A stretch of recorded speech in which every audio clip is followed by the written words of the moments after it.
નમસ્કાર ખેડૂત મિત્રો, હું ચતુર સાંખટ તેમજ મીના સાંખટ મદનીશ ખેતી નિયામક આપ સૌનું કૃષિ દર્પણ ચેનલમાં હાર્દિક સ્વાગત કરીએ છીએ.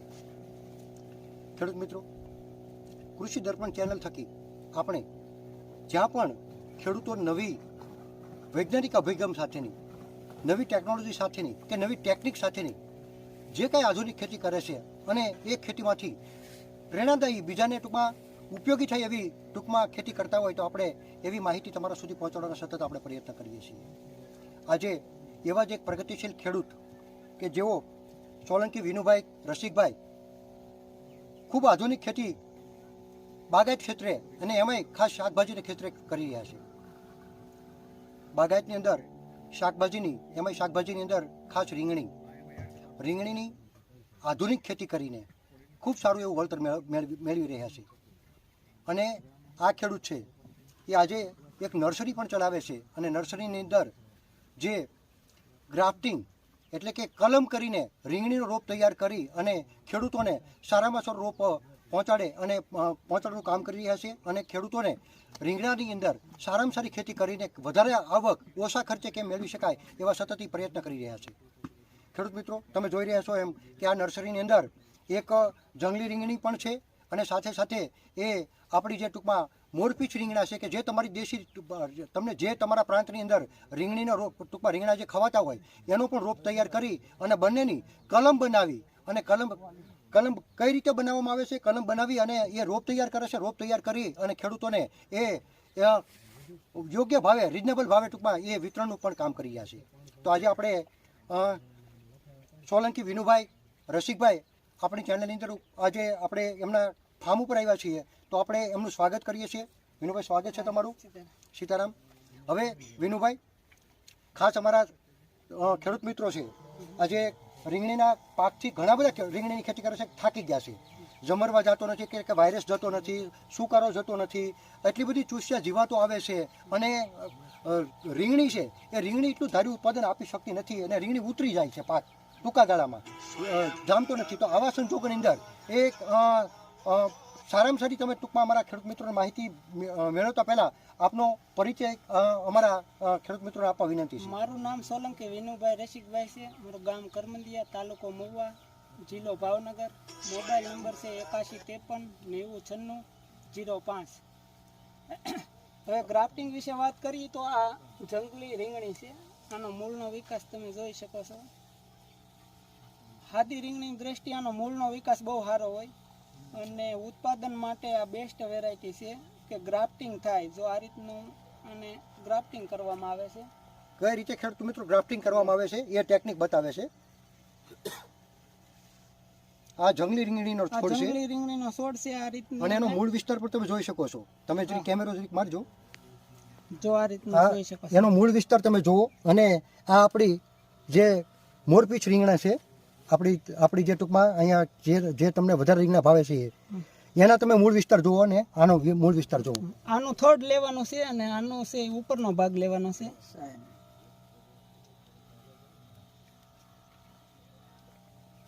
આ રીતે ફાચર કાઢવાની છે અને ફાચર છે આની અંદર બેસાડી દેવાની છે.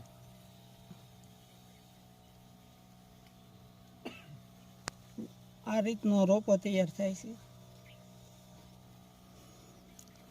હવે ખેડૂત મિત્રો, તમે જોઈ શકો છો કે આ જંગલી રીંગણી છે અને આપણી દેશી રીંગણી છે. હવે આ એનો જે ટૂંકમાં મૂળ વિસ્તાર છે એ જંગલીનો છે અને ઉપર જે આપણે જે રીંગણા ખાવાના છે એની ટૂંકમાં ફાચર કાઢી અને પછી આની અંદર ટૂંકમાં એને બેસાડી દીધી છે, ગ્રાફ્ટિંગ કરી દીધી છે. આ ગ્રાફ્ટિંગ એટલે કલમ. આ કલમ એને ચોંટાડી દીધી છે. હવે આ ટૂંકમાં આપણો રોપો છે એ ધીમે ધીમે ટૂંકમાં તૈયાર છે. તો આ રીતે ટૂંકમાં તૈયાર કરવામાં આવે છે. ખેડૂત મિત્રો, તમે જોઈ શકો છો આ રીતે રીંગણીનો રોપ જંગલી રીંગણી સાથે ટૂંકમાં કરવાથી ફાયદો શું થાય? તો આ જંગલી રીંગણીને રોગ જીવાત ઓછામાં ઓછું આવે છે, વાયરસ ઓછો લાગે, કૃમિ ખાસ એટલે રીંગણીની અંદર કૃમિનો પ્રશ્ન બહુ છે. ગઠવા કૃમિ રીંગણીને ટૂંકમાં જામવા દેતી નથી, તો ગઠવા કૃમિ ઓછું આવે. ચૂસ્યા જીવાત ઓછી આવે. અને બીજું કે રીંગણા આનો મૂળ વિસ્તાર એટલો બધો ટૂંકમાં વિકાસ પામે છે, એને કારણે જે ઉપર આપણું જે ટૂંકમાં આ રોપ છોડ તૈયાર થશે એનો મૂળ વિસ્તાર ખૂબ વિકાસ પામશે, એટલે પોષણ પણ ખૂબ મળશે, આધાર પણ સારો મળશે અને પોષણ વધારે મળવાને કારણે મૂળ વિસ્તાર વધવાને કારણે આપણે જે રીંગણા છે એ રીંગણા પણ ખૂબ સારું ઉત્પાદનમાં વધારો કરે છે. ખેડૂત મિત્રો, જો તમારે કાંઈક ખેતીની અંદર નફાકારક ખેતી કરવી હોય, ઓછા ખર્ચે વધુ ખેતી કરવી હોય તો તમારે કાંઈક ને કાંઈક નવી ટેકનિક અપનાવવી પડશે. હવે વિનુભાઈ, તમે આ ટૂંકમાં ગ્રાફ્ટિંગ કરી અને આ રીંગણીનું વાવેતર કર્યું છે અને ખૂબ સારી રીંગણી ટૂંકમાં અત્યારે ઊભી છે, તો તમે કઈ રીતે ટૂંકમાં આ રીંગણીની અંદર આ ગ્રાફ્ટિંગ કર્યા પછી ટૂંકમાં એ તમે સોપણ પણ કર્યું છે, તો તમે કઈ રીતે ખેતી ત્યારબાદની રોપણ કર્યા પછી તમે કેવી કેવી માવજત આપો છો કે જેથી કરીને ટૂંકમાં સારામાં સારું તમે ઉત્પાદન મેળવી રહ્યા છો?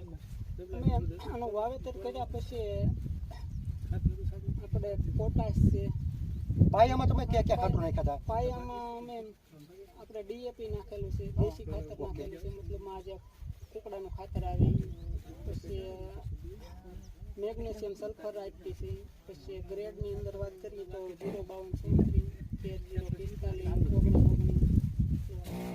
ઓકે 126100. ઓકે. ત્યારબાદ હવે ખેડૂતોના પ્રશ્ન મોટા ભાગના છે કે વાયરસ આવી છે, જેને જમરવા કહે છે, ઘણી જગ્યાએ લિટલ લીફ વાયરસ છે, એટલે કે પાનના ગુચ્છા થઈ જાય છે, નાના નાના પાન રહી જાય છે. એ વાયરસ અત્યારે બહુ હેરાન કરે છે, સુકારો પણ લાગે છે. તો તમારે આ ગ્રાફ્ટિંગ કરેલા જે ટૂંકમાં રીંગણી તમે રોપણ કર્યું છે, તો એમાં ટૂંકમાં આવા પ્રશ્નો રહે છે કે પછી આમાં મૂળનો વિકાસ સારો હોય છે ને, આ જે મૂળ તમને જોવા મળે છે ને એનો મૂળનો વિકાસ સારો હોય, ખોરાક માનો કે થડથી માંડીને 10-15 ફૂટ સુધી પોષણ લાવીને આને ખોરાક પૂરો પાડે, એટલે એવા પ્રશ્નો આમાં બધું નહિવંત રહે છે, ઓછા રહે છે.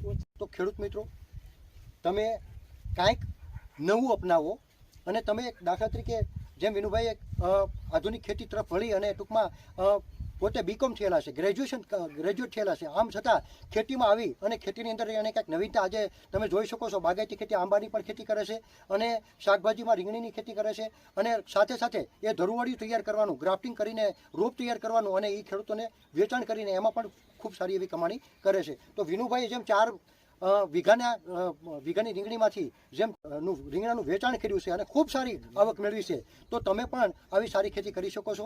વધારે તમારે જો માહિતી જોતી હોય અને આ રોપ માટે તમારે કંઈ પણ માર્ગદર્શનની જરૂર હોય તો વિનુભાઈ પોતાનો નંબર આપ્યો છે, તમે નંબરમાં પણ સંપર્ક કરી શકો છો, કોમેન્ટમાં કરીને તમે વધારે માહિતી મેળવી શકો છો. આપ સૌનો ખૂબ ખૂબ આભાર. જય જવાન, જય કિસાન, વંદે માતરમ ખેડૂત મિત્રો.